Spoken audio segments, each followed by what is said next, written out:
When Benjamin Franklin was out flying his kite, I bet he wasn't aware of the 32% mortality rate of the electricity he was playing with. Hi, I'm Tyler Mitchell, and today I would like to talk to you about the most common type of lightning, some of the effects it can have, and some of the ways to avoid being struck. Many people believe that lightning travels specifically from the sky to the ground. This is not true. Cloud-to-ground lightning is what most people think of when you think of lightning or think of a thunderstorm. It's the most common type and the most deadly. Key players with this type of lightning are the clouds and anything below it with a positive charge, so stay indoors. During a thunderstorm, the clouds move around until they can find an object below them with a large positive charge. Once the object is located, they move above and start releasing negative electrons to flow down towards the positive electrons. Once they meet the positive electrons who are flying upwards to meet them, the channel is opened up and all the positive energy is discharged into the clouds, so the lightning is actually going upwards, and that's what we see when we think of lightning. Now we know how lightning works, so let's look over some of the effects it can have if we're struck by it. In the US, nearly 1,500 people are severely injured by lightning every year. There's a wide range of effects that can come from being struck by lightning. There's 1 million or more bolts of lightning, or bolts of electricity flowing through you at once. It's rather dangerous. According to The Human Effects of Lightning Strikes and Recommendations for Storm Chasers by Dr. William Hark, the least devastating outcome would be second or third, possibly even first-degree burns.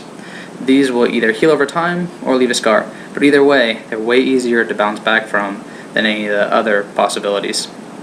On the far end of the spectrum, however, if the strike is more severe, the electric shock could change or completely stop the beating of your heart or your lungs, resulting in death. The jolt of electricity can cause temporary paralysis in your respiratory system, so in your lungs. If some type of artificial respiration is not initiated quickly, you could die of lack of oxygen. No one wants this to happen, so let's look at a few ways to avoid being struck by lightning. Lightning safety is very important, but it's also very simple. If you hear thunder, stop what you're doing and go inside. It's the simplest and most effective way to keep from being struck by lightning. You are in less danger if you're indoors. The channel for the electric current will flow between the clouds and something above you, such as a weather vane or flag post or anything else if you're indoors, pretty much anything above you.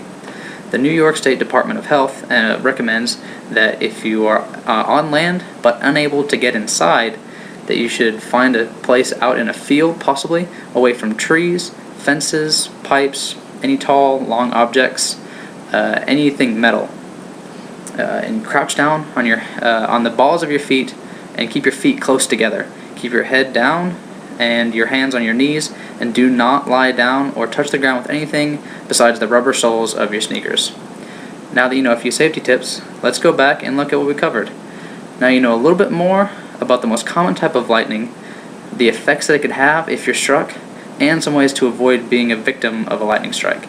Just remember, when in doubt, stay inside. Thank you for listening.